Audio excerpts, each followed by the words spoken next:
Salam sejahtera buat kita semuanya, shalom. Selamat bertemu kembali dengan saya dalam acara Menabur Kebenaran. Saat ini saya ingin mengajak kita untuk melihat satu bagian firman Tuhan. Saya beri judul firman Tuhan pada kesempatan ini, menjadi dewasa di dalam Tuhan. Dalam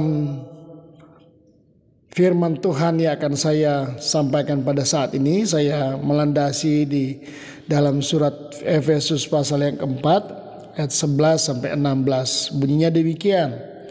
Dan ialah yang memberikan baik rasul-rasul maupun nabi-nabi, baik pemberita-pemberita Injil maupun gembala-gembala dan pengajar-pengajar, untuk memperlengkapi orang-orang kudus bagi pekerjaan pelayanan, bagi pembangunan tubuh Kristus. Sampai kita semua telah mencapai kesatuan iman dan pengetahuan yang benar tentang anak Allah, kedewasaan penuh dan tingkat pertumbuhan yang sesuai dengan kepenuhan Kristus.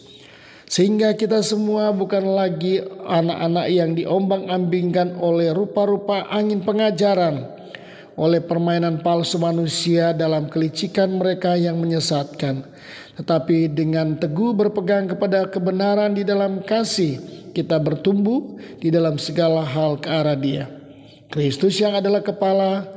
Daripadanya lah seluruh tubuh yang rapi tersusun dan diikat menjadi satu oleh pelayanan semua bagiannya, sesuai dengan kadar pekerjaan tiap-tiap anggota menerima pertumbuhannya dan membangun dirinya dalam kasih. Nah, saudara yang dikasihi Tuhan Yesus Kristus, Tuhan memang menginginkan kita sempurna, tetapi itu kayaknya sulit dicapai. Oleh karena kalau kita mau melihat pada kisah nenek moyang kita waktu Tuhan menempatkan di Taman Eden, manusia itu tidak bisa mempertahankan kesempurnaan yang diberikan Allah kepada manusia. Sesungguhnya manusia itu adalah makhluk ciptaan Tuhan yang paling mulia dari ciptaan Tuhan yang lainnya. Tapi karena manusia itu lebih menuruti keinginannya, sehingga manusia itu jatuh dalam dosa. Roma pasal yang ketiga 23 berkata bahwa karena semua orang telah berbuat dosa dan telah kehilangan kemuliaan Allah. Jadi di dalam dunia ini tidak ada lagi manusia yang sempurna. Dan memang Tuhan tidak mencari manusia yang sempurna. Berdasarkan firman Tuhan yang kita baca pada saat ini, kalau kita memperhatikan pada bagian ayatnya yang menjadi landasan firman Tuhan kita pada sore hari pada saat ini, kalau kita memperhatikan bahwa ternyata sesungguhnya Tuhan itu ingin kita justru menjadi dewasa, dewasa secara penuh, yaitu Tuhan menghendaki kita menjadi dewasa, bukan menjadi sempurna, karena menjadi sempurna itu bukan hal yang gampang. Kesempurnaan itu hanya miliknya Tuhan. Dan tidak ada satupun manusia dalam dunia ini yang sempurna. Tidak ada suami yang sempurna, Bapak Ibu. Jadi jangan berharap suami yang Anda miliki sekarang itu sempurna. Tidak ada juga istri yang sempurna. Dia tidak ada di dunia ini. Jadi para istri-istri jangan mencari suami yang sempurna. Anda tidak akan menemukan dia dalam dunia ini. Demikian juga yang masih muda-muda yang sedang mencari pasangan hidup. Jangan saudara mencari calon pasangan hidupmu yang sempurna. Tetapi Alkitab mengajar justru carilah pribadi yang dewasa. Kalau yang namanya sempurna itu tidak ada. Kalau manusia tidak ada yang sempurna, juga tidak ada gereja yang sempurna. Jadi orang yang ingin cari-cari gereja yang menurut pemandangannya memuaskan dia, jangan berharap saudara akan mendapatkan gereja yang sempurna dalam dunia. Kalau kita melihat dalam nubuatan Wahyu, ada 7 jemaat yang dinubuatkan pada akhir zaman yang ada di Asia Kecil. Semua punya cacat celah. Punya kelebihan tapi punya kekurangan. Bahkan ada gereja yang dimuntahkan oleh Allah. Jadi saudaraku yang dikasih Tuhan Yesus, tidak ada gereja yang sempurna. Karena memang tidak ada manusia yang sempurna. Yang hadir dalam gereja itu adalah manusia-manusia yang tidak sempurna. Makanya kalau mungkin saudara bisa menemukan salah satu gereja sempurna, justru kehadiran kita di gereja itu membuat gereja itu akan menjadi tidak sempurna. Jadi saudara yang dikasih Tuhan Yesus Kristus, semua dalam dunia ini tidak ada yang sempurna. Termasuk saya dan saudara. Tuhan justru mencari orang-orang percaya yang dewasa. Itu yang lebih penting. Dewasa di dalam Tuhan. Bicara tentang dewasa memang tidak bisa ditinjau dari segi umur. Ada orang yang sudah tua tetapi perilakunya, karakternya justru seperti anak-anak. Tetapi ada orang yang justru masih muda, perilakunya justru malah dewasa. Alkitab memberi contoh Timotius. Timotius diberitahu oleh Rasul Paulus. Timotius adalah seorang hamba Tuhan yang masih muda. Dia belum punya pengalaman dalam pelayanan. Dan Paulus memberitahu kepada Timotius, supaya engkau terlihat dewasa, katanya jangan sampai orang menganggap engkau rendah karena engkau muda. Tapi jadilah dewasa dalam perkataan, dalam tingkah lakumu, dalam kesucianmu, dalam kasihmu. Jadi kedewasaan seseorang itu tidak bisa diukur dari segi usia. Nah saudaraku yang dikasihi Tuhan Yesus Kristus, melihat kebenaran firman Tuhan pada saat ini, saya mengajak kita untuk memperhatikan mengenai fase pertumbuhan manusia. Saya boleh bagi dalam dua hal, yaitu fase yang pertama itu dari anak-anak yang disebut dengan fase dependent, fase ketergantungan, fase hidup bergantung. Dan nanti akan masuk pada fase independent, fase mandiri. Nah, fase dependent atau fase ketergantungan, kita semua yang ada pada saat ini itu pernah menjadi bayi, pernah menjadi anak-anak dan bergantung. Kita bisa ada sekarang karena kita dulu hidup bergantung kepada orang tua kita. Seorang bayi bergantung kepada ibunya, bapaknya. Kalau ibunya tidak memberi dia susu, air susu, orang tuanya tidak memberi bayi itu makanan, pasti anak itu atau bayi itu tidak akan hidup. Jadi semua bergantung. Ini fase dependent ini sangat penting untuk kita pahami. Dalam fase bergantung ini memang seringkali kita mengalami banyak persoalan. Karena kita harus berhadapan dengan orang-orang yang masih hidup bergantung kepada kita. Seperti anak-anak itu, dia selalu bergantung kepada orang tua. Baik dalam segi kebutuhannya maupun dalam hal pengajaran. Kebutuhannya selalu harus bergantung kepada orang tua. Dia butuh makan, dia butuh, ketika anak itu mau sekolah, dia butuh orang tua untuk menyekolahkan dia. Dia butuh guru yang akan mendidik dia, berkembang dalam hal kebutuhan pengajaran. Yang namanya anak-anak itu kita harus seringkali mengingatkan untuk mereka bisa melakukan hal-hal yang harus dilakukan oleh manusia dewasa pada umumnya. Misalnya kita mengingatkan anak-anak kita kalau misalnya mereka itu diberi sesuatu, contoh bilang apa? Terima kasih ya. Setiap kali diberi, kita mengingatkan anak kita bilang apa? Terima kasih. Nah, jadi kita selalu mengajari anak kita untuk mengucapkan terima kasih. Nah, repot kalau jadi anak Tuhan yang masih berada pada fase dependent. Ya.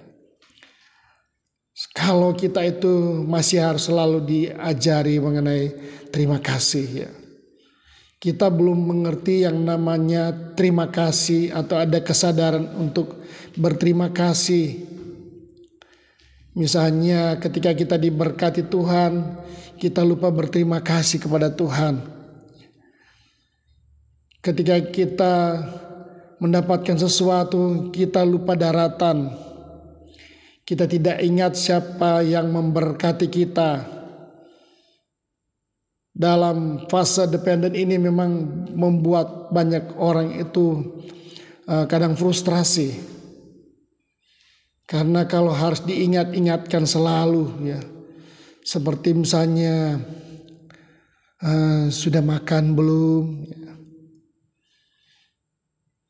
Sudah mandi belum? Ya. Apalagi sudah berdoa belum? Nah. Sudah membaca Alkitab belum? Ada orang Kristen yang masih seperti kanak-kanak memiliki fase dependent ini susah saudara ya. Ke gereja aja harus dipaksa-paksa, diingat-ingatkan. Berdoa aja harus diingat-ingatkan. Membaca Alkitab aja harus diingat-ingatkan. Itu tandanya orang itu masih berada pada fase dependent, fase kanak-kanak. Kalau kita menemukan ada banyak orang Kristen seperti itu repot banget saudara. Istri yang punya suami yang masih selalu harus diingatkan itu repot. Pak, sudah mandi belum? Ya. Sudah makan belum? Jadi selalu harus diingat-ingatkan. Bikin pusing. Kalau kita sudah hidup di dalam Tuhan Yesus, sudah berpuluh-puluh tahun menjadi anak Tuhan dan selalu harus diingat-ingatkan selalu. Ya. Saudara yang dikasih Tuhan Yesus, ya. Sesungguhnya kalau kita mau sadar, ya, yang namanya menjadi orang yang dewasa di dalam Tuhan itu harus memiliki yang namanya self-awareness, kesadaran diri. Ya. Kita harus sadar diri terus, saudara. Gak harus diingat-ingatkan lagi. Ya.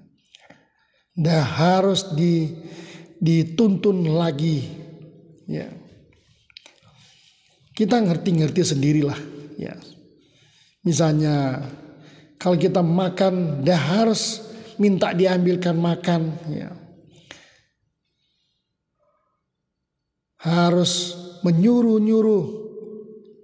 Orang yang disuruh itu pasti jengkel, saudara. Ya. Jadi kalau kita mau memahami tentang kesadaran diri sebagai orang dewasa, gak perlu disuruh-suruh lagi, saudara. Gak perlu diingat-ingatkan lagi. Ya. Mau ke gereja kok diingatkan. Mau berdoa kok diingatkan.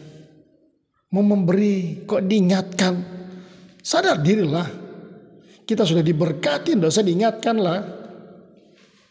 Ya. Jangan sampai kita yang sudah tua-tua ini, ya, sudah apalagi sudah punya anak cucu, masih harus selalu diingat-ingatkan, saudara.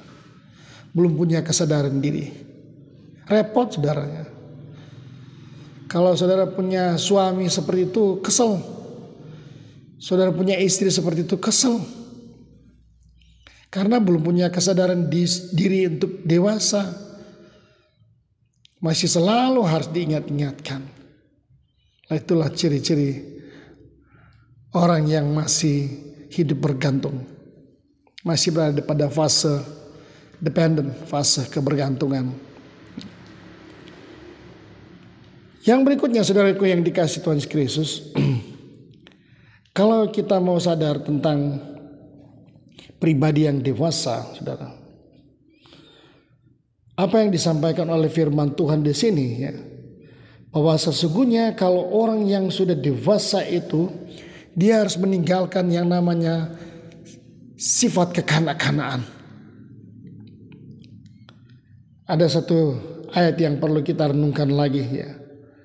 Pada bagian ini dijelaskan kalau orang sudah dewasa, yaitu semestinya dia harus memiliki keteguhan iman.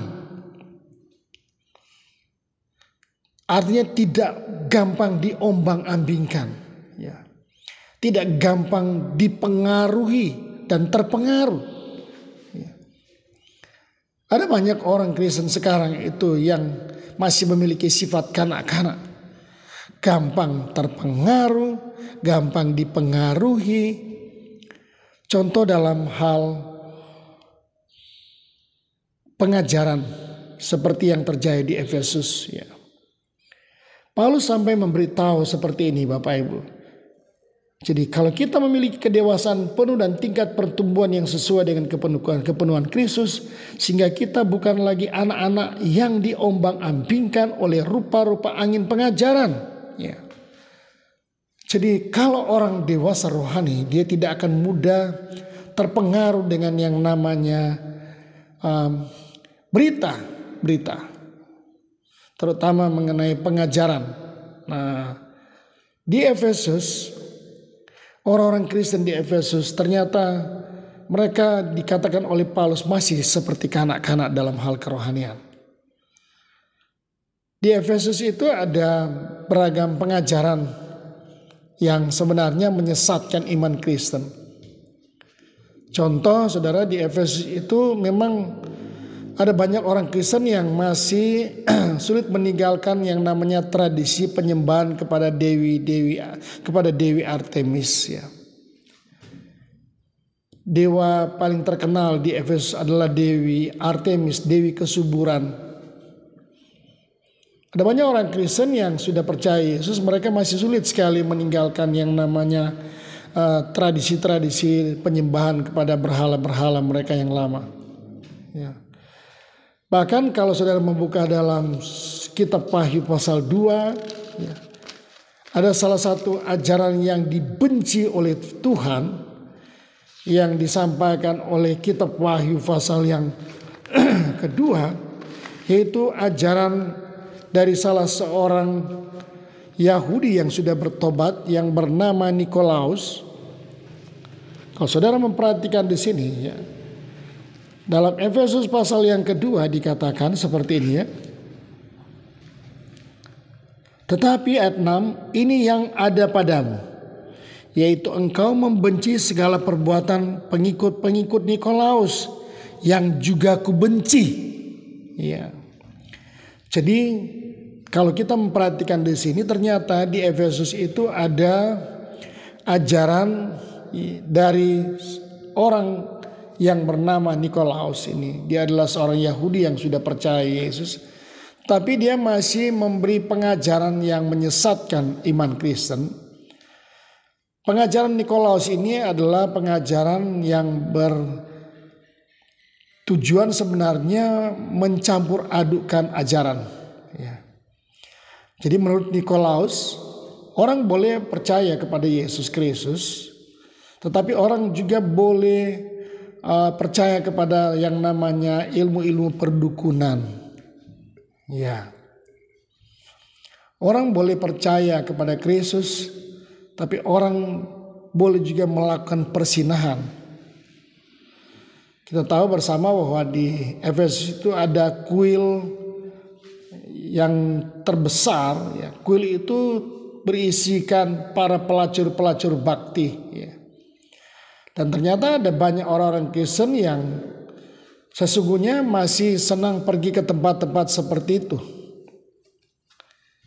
Orang sudah percaya tapi dia masih melakukan hal-hal ke tempat-tempat pelacuran, ya.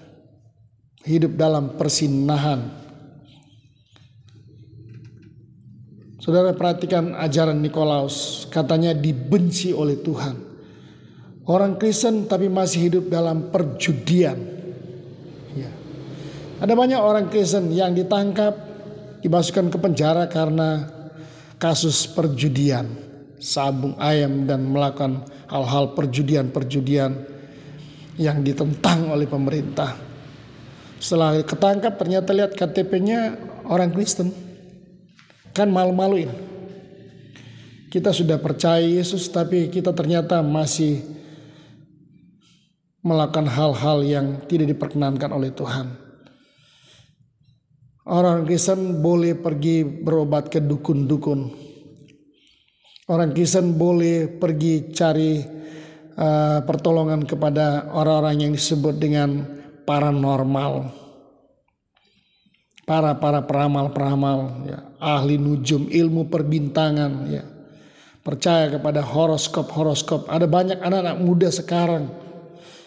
Mereka justru bergantung kepada yang namanya ilmu perbintangan, horoskop. Bintangmu apa? Oh, Sagittarius. Kamu lahir November ya? Oh iya, kamu kalajengking, Sagittarius. Apa Scorpio?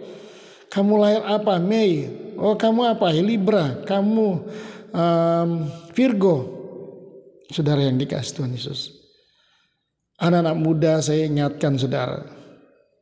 Kalau saudara sudah percaya kepada Kristus, jangan lagi percaya kepada hal-hal yang berbau klinik atau di luar kepercayaan kepada Kristus. Jangan seperti jemaat-jemaat Kristen yang ada di Efesus yang ditentang oleh firman Tuhan. Kata firman Tuhan, ajar atau pengikut-pengikut Nikolaus itu ku benci. Jadi kalau ada orang Kristen yang masih suka melakukan hal-hal secara duniawi, itu dibenci Tuhan. Nah, orang yang sudah dewasa rohani itu tidak akan mudah terpengaruh lagi dengan hal-hal seperti itu. Kita sudah ngaku dewasa rohani tapi kok kita masih percaya kepada hal-hal seperti itu. Itu tandanya kita masih gampang terpengaruh dan dipengaruhi. Kita hidup di zaman sekarang juga ada banyak seperti itu. Itu kita percaya kepada yang namanya weton, ya. Saya biasanya kalau menolong jemaat pada waktu tunangan, lamaran, saya memimpin acara pertunangan. Setelah selesai pertunangan ada dialog antara kedua belah pihak orang tua. Dan yang umumnya saya dengar adalah kedua belah pihak itu akan membahas mengenai tanggal lahir anaknya. Anakku wetone ini loh. Kita cari hari ya untuk pernikahan mereka nanti. Oh jangan yang bulan Februari soalnya nanti berbenturan. Ini weton anakku tidak cocok dengan anakmu. Apa kaitannya Bapak Ibu Saudara yang dikasih Tuhan Yesus Kristus? Kalau saudara sudah percaya kepada Tuhan Yesus Kristus, sudah usah bergantung dengan yang namanya weton-weton hari-hari baik. Lihatlah dalam Alkitab saudara. Alkitab sudah berkata dalam kitab Kejadian, semua hari itu baik. Pada waktu Tuhan menciptakan hari-hari itu, dari hari ke-6, hari pertama sampai hari ke-7, semua Tuhan mengatakan semuanya baik. Tidak ada hari yang dikatakan Tuhan itu jelek. Tidak ada hari Jumat itu jelek, hari Kamis itu jelek. Semuanya baik. Tapi kenapa masih ada banyak orang Kristen yang terpengaruh dengan ajaran-ajaran nenek moyang, ajaran-ajaran turun-temurun, primbon. Itu membuat Tuhan tidak suka. Kalau orang sadar kalau dia itu sudah dewasa rohani, dia tidak akan mungkin lagi terpengaruh dengan angin-angin pengajaran yang sarang, yang syarat dengan penyesatan terhadap iman saya dan saudara. Saudaraku yang dikasih oleh Tuhan Yesus Kristus, kita kembali kepada apa yang dikatakan oleh Rasul Paulus kepada jemaat di Efesus. Kalau kita sudah dewasa rohani, ya, kita harus memiliki keteguhan iman. Ya. Saudara perhatikan, saya baca lagi ya. Jadi sehingga kita bukan lagi anak-anak yang diombang-ambingkan oleh rupa-rupa angin pengajaran, oleh permainan palsu manusia dalam kelicikan mereka yang menyesatkan, ya. Tetapi dengan teguh berpegang kepada kebenaran, ya. Jadi kita harus punya prinsip hidup teguh dalam kebenaran, teguh dalam iman. Orang yang teguh itu kan tidak mudah bergeser ke kiri kanan, tidak mungkin mudah terpengaruh ke kiri ke kanan. Saya harus ini percaya itu. Gak usah lah. Kalau saya sudah percaya Kristus, percaya sungguh-sungguh kepada Kristus. Jangan lagi percaya atau mudah diombang-ambingkan oleh angin, beragam angin pengajaran yang menyesatkan saya dan saudara. Jadi itu hal yang sangat penting bagi kita. Kalau orang sudah dewasa rohani, dia tidak akan mudah terprovokasi juga dengan keadaan. Ketika ada masalah, dia tidak akan seperti anak-anak yang merengek-rengek. Sudah lihat anak-anak itu kalau dia sedang butuh uang, kalau di mamanya tidak kasih uang jajan, dia akan menangis, dia akan berontak, dia akan marah. Nah, orang yang dewasa rohani, walaupun doanya belum terpenuhi, dia tidak akan berontak kepada Tuhan. Dia tidak akan bersungut-sungut kepada Tuhan. Dia tetap menanti dengan percaya kalau Tuhan saya itu tidak akan pernah meninggalkan dia. Mungkin saat ini saudara belum dijawab pergumulan saudara, doa saudara. Tapi orang yang dewasa rohani harus bijak. Dia tidak melihat pada sisi kebutuhannya, tapi dia melihat kepada Tuhan yang tahu akan kebutuhannya. Tuhan Maha tahu kok. Alkitab berkata dalam kitab Markus pasal yang kedua, pasal 11 ayat 24. Bahkan sebelum kita minta Tuhan sudah tahu. Ya, sebelum kita minta Tuhan sudah tahu. Kalau seandainya permohonan kita belum didengar, belum dikabulkan Tuhan, kita nggak usah bersungut-sungut. Tuhan tahu apa yang terbaik buat saya dan saudara. Kalau kita dewasa rohani, kita akan meninggalkan sifat kekanak-kanakan itu. Jangan bersungut-sungut, jangan berontak seperti istri Ayub. Ketika dia melihat keluarganya, anaknya sudah meninggal dunia, hartanya habis, suaminya kena sakit. Ya, dia marah, dia menyuruh supaya Ayub mengutuk Allahnya. Gak boleh jadi orang Kristen seperti itu. Jangan seperti bangsa Israel. Ketika tidak ada makanan mereka bersungut-sungut. Ketika mereka dibawa ke tempat yang gersang, mereka marah kepada Musa, menyalahkan Musa. Orang yang sudah dewasa rohani tidak akan mudah menyalahkan siapa-siapa ketika menghadapi kesulitan. Dia tidak cepat menyalahkan siapa-siapa. Dia tidak akan terpengaruh dengan keadaan. Tapi dia lebih memiliki keteguhan iman. Itulah ciri-ciri orang yang dewasa. Kita harus meninggalkan yang namanya fase dependent, fase kebergantungan, ketergantungan, dan meningkat kepada yang namanya self-awareness, kesadaran diri sebagai pribadi yang dewasa. Oleh karena itu Bapak Ibu yang dikasihi Tuhan Yesus, marilah kita beranjak dewasa di dalam Tuhan Yesus. Karena orang yang dewasa itu akan meninggalkan sifat kanak-kanaknya dan memiliki kesadaran diri yang tinggi, kedewasaan penuh, dan tingkat pertumbuhan ya seperti yang dikatakan oleh firman Tuhan, tingkat pertumbuhan yang sesuai dengan kepenuhan Kristus. Sudah lihat Kristus, kepenuhan yang ada pada Kristus. Ketika Kristus dihina, dia tidak memberontak. Yesus dianiaya, dia tidak melawan. Yesus ditempeleng, dia diam. Doanya pun di Taman Getsemani dia berkata, biarlah kehendak Bapa yang terjadi. Ketika di atas kayu salib dia berteriak, ya Bapa ampuni mereka. Nah saudara, sebenarnya ciri-ciri kedewasaan kita bisa belajar melihat kepada Kristus. Itu bagian yang terakhir. Kalau orang yang dewasa rohani itu dia akan meniru Kristus. Ya. Ayatnya, saudara perhatikan ya. Jadi kita akan mengalami tingkat pertumbuhan yang sesuai dengan kepenuhan Kristus. Ya. Dan Kristus itu adalah kepala. Jadi seluruh arah hidup kita fokuskan kepada Kristus. Itulah orang yang dewasa rohani. Bapak Ibu Saudara yang dikasihi Tuhan Kristus. Saat ini jika engkau mendengarkan firman Tuhan, mari beranjak dewasa. Miliki kesadaran diri dan tinggalkan sifat kanak-kanakmu. Biarlah firman Tuhan memberkati saya dan saudara. Mari kita berdoa. Bapa Sorgawi, hamba bersyukur atas firman-Mu pada saat ini. Tuhan menolong kami untuk menjadi pribadi yang dewasa di dalam Kristus.